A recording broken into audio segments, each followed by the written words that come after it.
اینک آلیم جان را روی صحنه میخونیم تا که بعد ما را حسن آغاز بخشد. برحمد آلیم جان اینک صحنه در اختیار شما.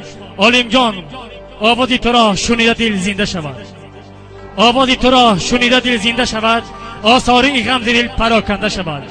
هرگاه تو بخوانی آلیم جان سرودهای تازه، بلبل هنرهای تو شرمنده شود. این لحظه آلیم جمعه خان در خدمت شما بنده های خدا. مرحبا.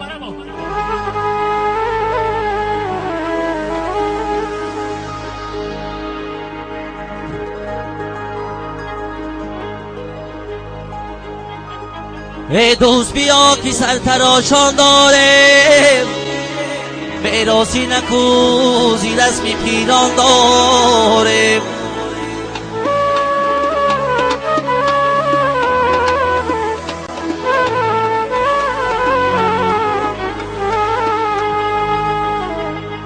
با رقص سرود شه بچه آمد به میاد، شکرانه به نامی پاکی از دان داریم.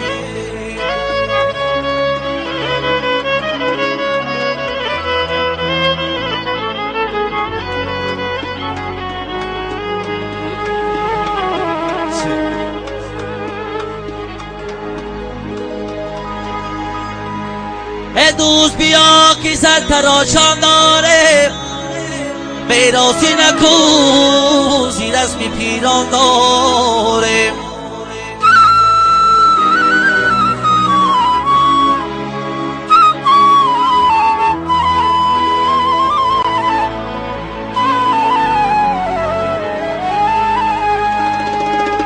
با رقص سرود شه بچه آمد به میان، شکرانه به نامی پاکی از دان داره.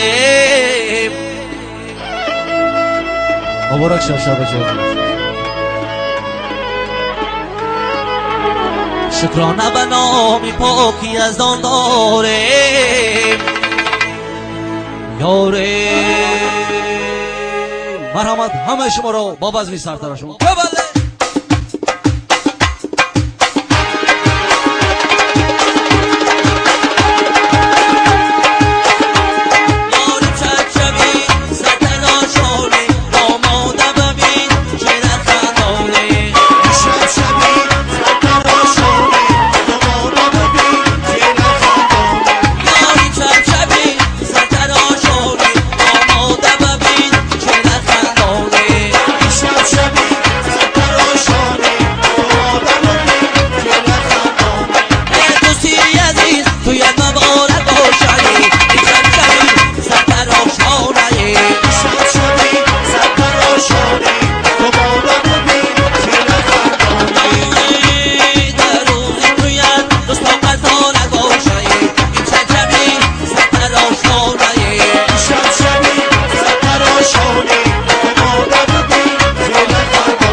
سربلند باشه شا پیر شا مبارک شا